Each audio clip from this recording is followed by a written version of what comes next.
Stage 14 at Warner Brothers Burbank. Late afternoon light coming through the high bay doors. That particular California gold that turns everything amber and slow.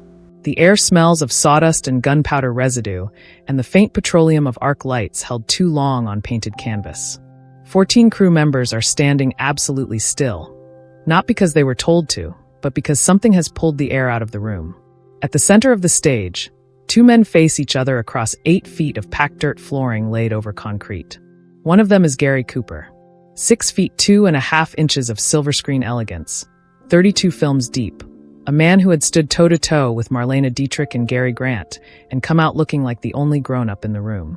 He is holding a single folded bill, a $1,000 note, between 2 fingers, arm extended, the way a man extends something he expects to be taken. The other man is not taking it. John Wayne stands 4 inches taller and 30 pounds heavier, shoulders square, hat in his left hand, right hand loose at his side. He is looking at the money the way a surveyor looks at terrain, not with desire, not with contempt, with calculation, with patience, with something that the 14 men in that room could not quite name, but would spend the next 3 decades trying to describe. Nobody on that stage moved. The bet had been placed 6 hours earlier. The demonstration had just ended.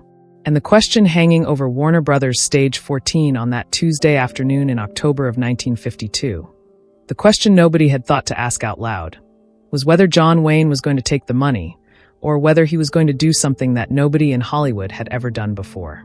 This is that story.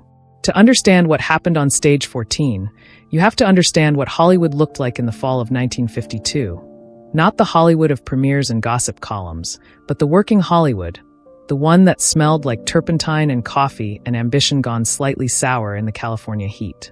The studio system was cracking. Television had arrived like an uninvited guest who refused to leave, and the men who ran the lots, Warner's, MGM, RKO, Paramount, were watching their weekly attendance figures fall with the specific dread of people who have built empires on sand.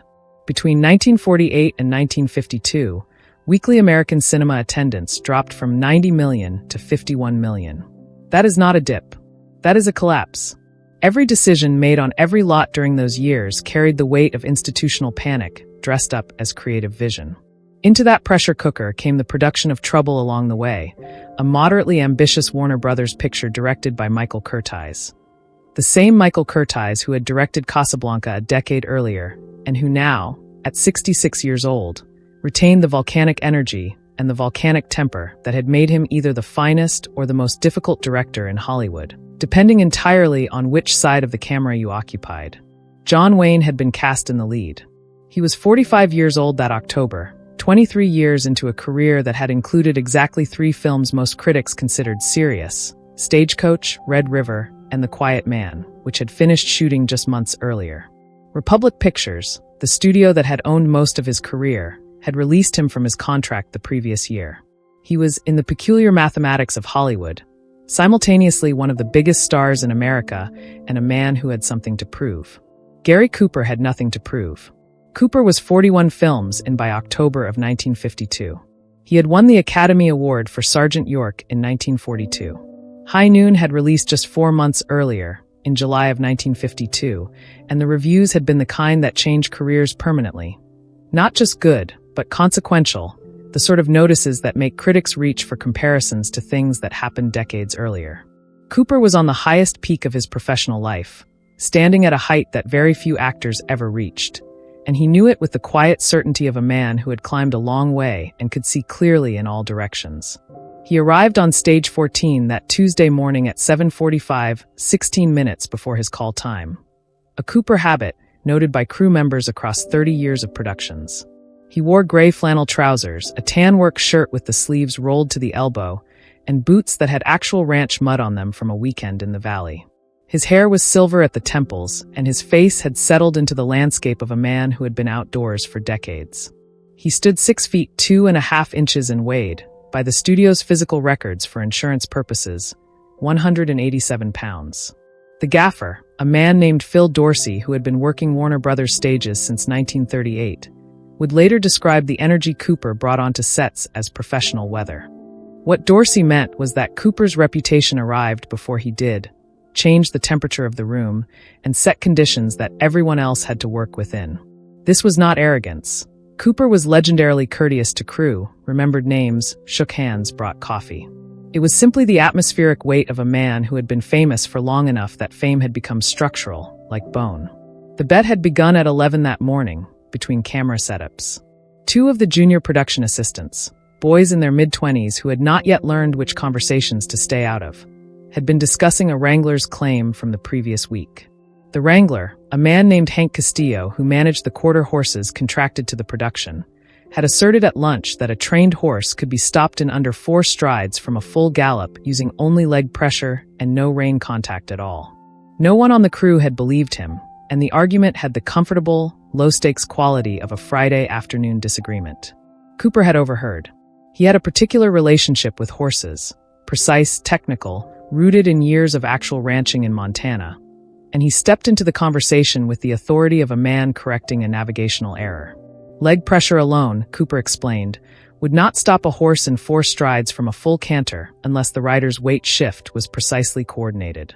For strides was physically possible, but only under exact conditions, and those conditions required a level of trained body awareness that most riders, even experienced ones, simply did not possess. He stated this clearly. He stated it with numbers, the angle of hip rotation, the specific placement of weight back across the seat bones, the degree of contact required through the thigh. He spoke the way men who have done physical work speak about physical work, with specificity, without performance. And then someone, one of the production assistants or possibly the script supervisor, accounts differ, said, "Could you do it?" Cooper considered the question for 3 seconds. Then he said, "Yes." That was when John Wayne walked in. He came through the east door of stage 14 at 11:17, carrying a coffee mug in his left hand and a scene breakdown in the right. He was wearing the same working clothes he wore every day, dark denim work shirt, khaki trousers, boots broken in over years of actual use. He walked the way large men sometimes walk who have learned to move through spaces built for smaller ones, with a lateral, economical care that contradicted his size. He heard the tail end of the exchange. He set his coffee down on a cable case. He did not speak. But here's where it changes. Gary Cooper looked across the stage at John Wayne, took in his silence, and did something that nobody on that set expected. He raised the wager. Not just on the 4-stride stop. On something altogether more specific, more physical, and considerably more dangerous. The crew had worked with John Wayne for 3 weeks by that Tuesday morning, and the accumulation of those weeks had produced in them a specific understanding. Not discussed openly, but present, the way structural knowledge is present in a building. Wayne was not a trained horseman in the formal sense. He had not grown up on a ranch. What he had done across 23 years of Westerns was accumulate physical knowledge through sheer repetitive exposure. 10,000 hours of on-camera horsemanship that had been initially coached, then corrected, then gradually internalized until it ceased to be technique and became something closer to reflex. Yakima Canet, the greatest stunt coordinator in Hollywood history, had worked with Wayne since 1933, and Canet had once told a Republic Pictures producer, "Duke doesn't ride a horse. He occupies one. There's a difference." What the crew noticed about Wayne, and this was the detail that Phil Dorsey would repeat to anyone who asked about that day for the rest of his life, was his hands. John Wayne's hands were enormous. Not in a casual, someone mentioned it once way, in a specific, documentable way. The studio had photographed them for prop department records because standard-issue gloves and gun grips required modification for his use. His fingers were long and his palms were broad, but it was not size alone that drew attention. It was the particular stillness those hands maintained even when the rest of him was in motion. When Wayne was reading a situation, as he was now, standing near the east door of stage 14, coffee mug in one hand, scene breakdown in the other, those hands did not move. They did not shift grip. They did not express any of the internal processing happening behind his eyes. 14 witnesses were present when Cooper extended his wager. The bet, in its final form, was this. Cooper claimed that he could stop a fully cantering quarter horse in 4 strides or fewer using only leg pressure and weight shift, no rein contact whatsoever, on an unfamiliar animal selected by Wayne himself from the Castillo string. The wager was $1,000, approximately $11,000 in 2024 terms, to be placed and witnessed by the Stage 14 crew. If Cooper succeeded, Wayne paid. If he failed, Cooper paid. Wayne stood with his coffee mug for a long moment after the terms were stated. Then he looked at the horse paddock beyond the east wall. Then he looked at Cooper.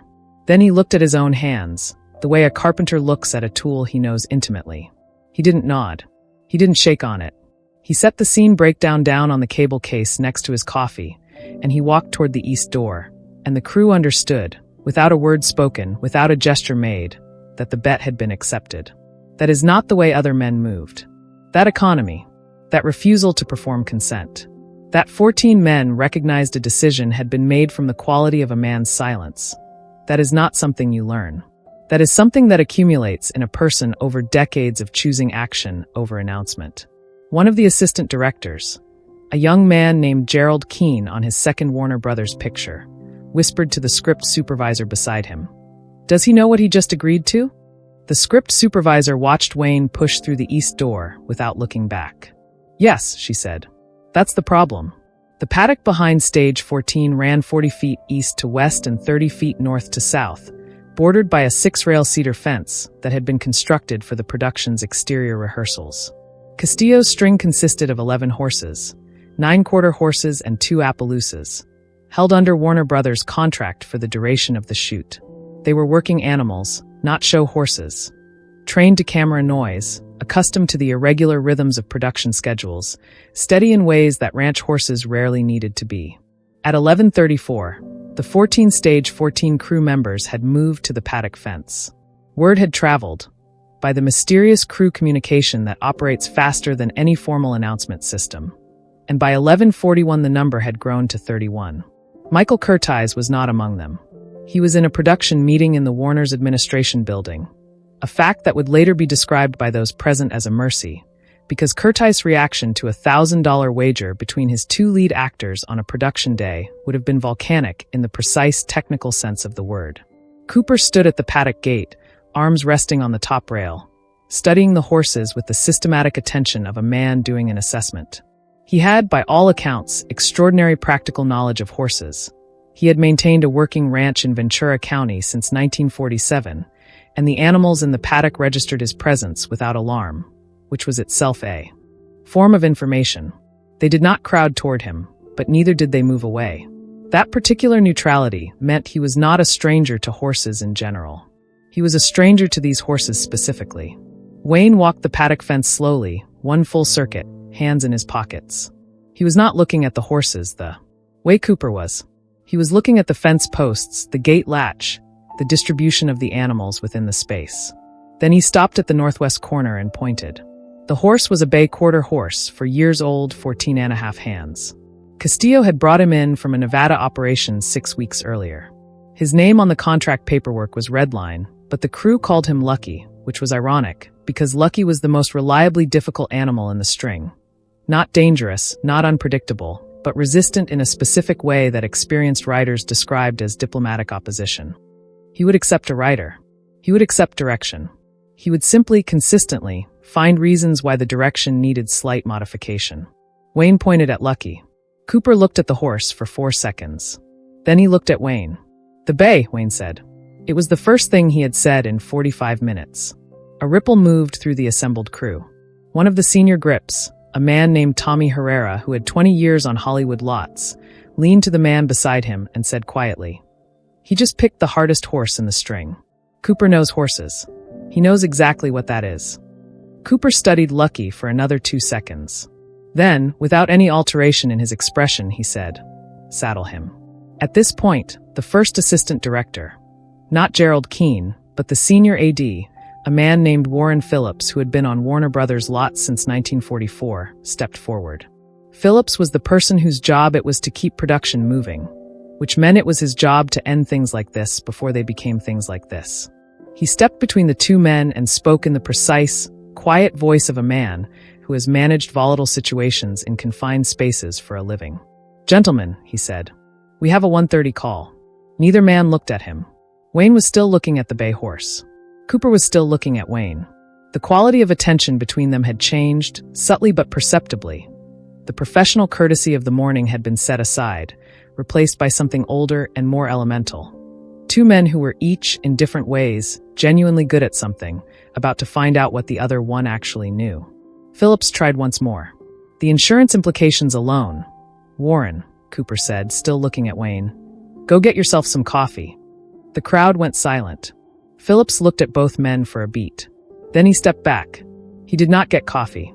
He stood at the paddock fence with everyone else, because, and he admitted this years later, freely and without embarrassment, he had to see what happened next. Castillo had Lucky saddled and ready at 11:52. Standard Western rig, working saddle, stock stirrups. The quarter horse stood at the paddock center, reins hanging loose over the saddle horn, rolling one eye toward the crowd at the fence in a way that communicated complete indifference to the significance of the moment. Cooper approached the horse from the left, moving slow and direct, no detour. He ran a hand down Lucky's neck. One stroke, pressure certain, the contact of a man who has done this 10,000 times. Lucky's ear rotated toward him, then forward again. Cooper checked the girth with 2 fingers, tightened it a quarter turn, and swung up in a single motion that had no wasted components. The crowd at the fence was quiet now. 31 people standing in the California October light, not talking. Cooper sat for 10 seconds without asking the horse for anything. This was not hesitation. This was preparation. His weight settling into the saddle, his legs hanging long and loose, his hands at the saddle horn with the reins gathered but slack. He was doing something specific with his seat, a small internal adjustment, the kind of thing invisible from 30 feet away, but apparent to anyone who understood what they were looking at. Wayne understood what he was looking at. His eyes had not moved. In the first second after Cooper asked Lucky to move, the horse stepped forward into a walk that was unhurried and evaluative. Cooper gave him 30 feet of walking to take his measure. Left to right across the paddock, a single pass, reins still slack, legs barely moving. In the second of the next phase, Cooper's legs shifted. A minute change in pressure, thigh first, then calf, and Lucky moved from walk to trot. Clean, no argument. Cooper sat the trot without posting, the old-style Western sit that required a specific balance in the lower back, and he maintained it for 2 passes around the paddock perimeter. At the 4th pass, Cooper shifted again. Lucky moved to a canter. The canter was real, a proper working canter, not the compressed, reduced version that camera horses often defaulted to, but the actual 3-beat gait with full extension. Lucky covered 30 feet in approximately 3 strides when cantering, which meant the paddock offered roughly 1 full canter sequence per length. Cooper rode 4 lengths at the canter, the reins loose and swinging against the saddle horn, his hands visible to every person at the fence. Nobody spoke. This is the moment. What happened next? Nobody expected. Cooper chose his line on the 5th canter pass, northwest corner to southeast, and committed to it. His weight shifted back, a movement visible to everyone because of what it was not. It was not a rein pull, not a leg kick, not any of the obvious cues. It was a redistribution of mass. 187 pounds moving rearward 2 inches over a horse's center of gravity. Lucky felt it. In the first stride after the shift, the horse's hindquarters dropped slightly, a shortening of the stride, an engagement of the hind end. Not a stop, the beginning of a stop. In the second stride, Cooper's inner thighs closed. Not a squeeze, a containment, and Lucky's front broke, his nose dropping toward the ground as his hindquarters further engaged beneath him. Third stride. The canter rhythm interrupted. 1-2-3 became 1-2. The third beat compressed into a controlled collapse of forward motion. Fourth stride. Lucky stopped. For strides. No rein contact. Full canter to complete stop. The paddock was completely still for 5 full seconds. Then Tommy Herrera, the senior grip, let out a breath that was not quite a whistle. A sound of involuntary recognition. Not applause, something more honest than applause. The sound of a man who knows a craft seeing the craft executed at a level he has never personally witnessed. Cooper sat for a moment in the stopped horse, hands still loose at the saddle horn. Lucky stood square and still, completely settled, not blowing, not shifting. The horse was not distressed. The horse was not even particularly interested. What the horse was finished. Cooper dismounted on the left, ran his hand down Lucky's neck once more. The same pressure, the same contact, and handed the reins to Castillo without ceremony. Then he walked to the paddock fence and stopped in front of Wayne. He took the folded $1,000 bill from his breast pocket. He held it out between 2 fingers, arm extended. This was the image from Phase 1. This was the frozen moment. John Wayne looked at the money. He looked at it for 7 seconds. which is a long time to look at anything in silence while 31 people watch you. He did not take it. He looked at Cooper. His expression had changed in a way that was difficult to name. Not admiration, exactly, though admiration was present. Not calculation, though that was present too. Something older and more specific. The recognition that passes between people who have arrived, by different roads, at the same understanding of something. That's not a bet, Wayne said. That's a lesson. I don't take money for a lesson. The crowd stirred. I watched you set him up for 2 full minutes before you asked for anything, Wayne continued. Nobody in this crowd saw it. I saw it. You earned that stop on the 4th pass before you ever asked for the canter. That's not winning a bet. That's different work entirely. Cooper held the money out for 2 more seconds. Then he lowered his arm. Take it, he said. No, Wayne said. But I'll tell you what I will take. He turned to Castillo. Saddle the Appaloosa, he said. The gray one. They moved the crowd back from the fence. Not because anyone asked them to, because the 31 people present understood, without instruction, that what was about to happen was not a public event. It was a private one that they were witnessing. There is a difference. The grips and the PAs and the assistant directors and the script supervisor all took 3 steps back from the cedar rails, and the paddock became, for the duration of what followed, a room with a closed door. The gray Appaloosa was 15 hands, 6 years old, with a speckled coat and a reputation for lateral movement. He drifted under pressure, a fault that made him difficult to collect and nearly impossible to stop cleanly. Castillo had noted in the production horse log that the Appaloosa required active hand guidance in all gaits above a walk, and had flagged him as unsuitable for camera work that required stopping marks. Nobody had ridden him in 3 days. Wayne mounted from the left in the same single motion Cooper had used. No wasted components, no adjustment afterward. He sat for 15 seconds without moving, longer than Cooper had, and the quality of those 15 seconds was different. Cooper's stillness had been technical, a rider measuring a horse. Wayne's stillness had something else in it. Patience that was not passive. Patience that was active and directed. The patience of a man waiting for information rather than waiting for time to pass. Then Wayne did something that made Phil Dorsey, the gaffer, lean forward against the fence rail. He didn't move. The Appaloosa, after 30 seconds of complete rider stillness, turned his head. Not away from the rider. Toward him, a small rotation of the neck, an ear dropping back in the direction of Wayne's face. It was barely visible. It was the horse asking a question. Wayne answered it with weight, a forward shift barely perceptible over the horse's shoulders. The Appaloosa stepped forward into a walk. 4 full circuits at the walk. Wayne rode the Appaloosa without reins. Not loose reins, hands at the saddle horn, contact broken entirely. He was communicating exclusively through weight and leg, but not in the way Cooper had used those tools. With the technical precision of a trained hand. He was communicating the way a person communicates who has forgotten he is communicating. Organically. Unconsciously. The Appaloosa walked straight. At the 5th circuit, Wayne asked for the trot. At the 7th, the canter. The gray Appaloosa. The horse flagged as requiring active hand guidance in all gaits. The horse nobody had ridden in 3 days. Moved into a working canter with the same uncomplicated willingness that Lucky had shown Cooper. The lateral drift that Castillo had documented was not present. Not corrected, absent. The horse moved straight because the man on his back had provided, through balance and weight and the quality of his stillness, no invitation to drift. On the 4th canter pass, Wayne shifted back. 3 strides. Complete stop. Cooper, standing at the fence, said nothing for 4 seconds. Then he said, "You got 3. The horse is green," Wayne said. 3 was as far as I wanted to go. 31 witnesses. 2 demonstrations. 2 different technical vocabularies producing the same result. And 1 quiet conversation that was about to happen that none of those 31 people would hear. Because Wayne stepped down from the Appaloosa and walked to the gate, and Cooper followed him. And they moved 30 feet along the fence line to the east, away from the crowd, and stopped.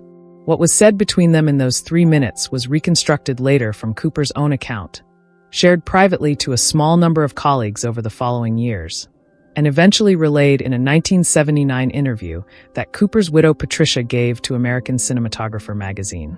Wayne spoke first, which was unusual because Wayne, by every account of every person who knew him, did not speak first in conversations that mattered. He spoke first because he had something specific to say. You set that horse up before you ever got on him, Wayne said. Every person on the other side of that fence thinks you won the bet on the fourth stride. You won it on the second pass at the walk. That's the thing nobody saw. Cooper was quiet for a moment. Most people don't want to see it, Cooper said. They want to see the 4 strides. That's why it stays secret, Wayne said. The preparation is the work. The 4 strides is just when people are watching. Cooper looked at the paddock. The Appaloosa was standing where Wayne had left him, reins hanging, completely still. You could have taken the money, Cooper said. The bet was about who understood the horse, Wayne said. We both do. What's the money for? The moment that followed was not a long one. Patricia Cooper described it as perhaps 5 seconds, not more. But it was, by her account, the moment her husband referenced for the rest of his professional life when asked about the difference between performing a skill and possessing one. Cooper held out the $1,000 bill a final time. Wayne looked at it. Then he took it, and he handed it directly to Hank Castillo, who was standing 10 feet away, still holding the Appaloosa's reins. For Lucky, Wayne said. He earned it. Castillo looked at the bill. He looked at Wayne. He looked at Cooper, who was watching Wayne with an expression that combined recognition and something that might have been relief. The specific relief of a man who has just confirmed something he suspected, but had not been certain of. Buy him grain, Wayne said, and walked back to stage 14. Cooper stood at the fence for a moment longer, watching him go. The quotable line came 3 days later, on a different setup, when one of the junior production assistants, the same one who had started the conversation about the Wrangler's claim, asked Cooper what he had learned on Tuesday. Cooper turned to the young man and said, in the same flat, unhurried voice he used for everything, that the work done before anyone is watching is the only work that counts. Years later, specifically in the spring of 1961, 8 years after the morning in the paddock behind stage 14, Gary Cooper was asked by a young actor named Steve McQueen for a single piece of practical advice about how to maintain physical credibility on screen across a long career. McQueen was 29 years old. The Magnificent Seven had released the previous year and had established him as a legitimate star. But established was different from enduring, and McQueen knew it with the competitive precision of a man who had watched established stars lose ground. He and Cooper were both at a writing rehearsal for separate productions at the same Burbank facility. The same paddock, as it happened, that Wayne and Cooper had used 9 years earlier, though the cedar fence had been replaced with a steel rail version after the original rotted in the 1959 rains. McQueen asked his question directly, because McQueen always asked questions directly. Cooper thought for a moment. Then he said, "Do the work before the camera turns on. The camera will only show what you already are." McQueen was quiet. "How do you know what you already are?" he asked. "That," Cooper said, "is what the rehearsal is for."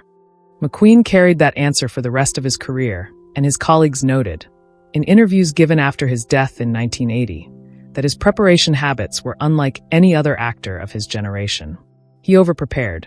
He drilled physical skills until they became reflex. He was known for arriving at sets with capabilities already fully formed, so that the camera was not witnessing development but documentation. His stunt coordinators described him, in terms that unconsciously echoed what Yakima Canet had said about Wayne 3 decades earlier, as a man who didn't perform skills, he possessed them. The lesson had moved forward a generation. And the lesson had begun on a Tuesday morning in October of 1952, in a paddock behind Warner Brothers Stage 14, between 2 men and 2 horses and $1,000 that ended up buying grain for a bay quarter horse named Lucky. Go back now to that frozen image. Gary Cooper, arm extended, single bill held between 2 fingers, standing across 8 feet of packed dirt from John Wayne. The question the image asks is the question the whole story is built around. What does a man do with money he hasn't earned? Wayne's answer was the simplest one and the most difficult one simultaneously. He gave it away. Not because he was generous, though he was. Not because he was performing humility. He despised performance. He gave it away because the premise of the wager had been wrong from the beginning, and he could not accept payment for correcting a misunderstanding. The bet had been placed on the outcome. The outcome was never the point. The preparation was the point. The 2 minutes of evaluation before the first canter pass. The 15 seconds of stillness on the Appaloosa before asking for a single step. The work done before anyone was watching. The only work that counts. One decision. One man. One lesson that history almost forgot.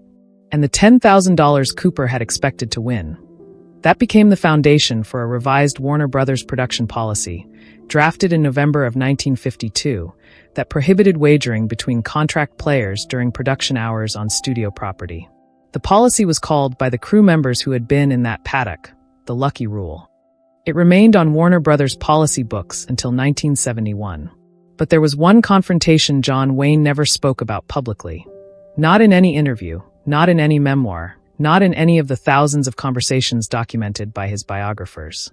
A confrontation that happened not on a studio lot, but in a building in Washington, D.C.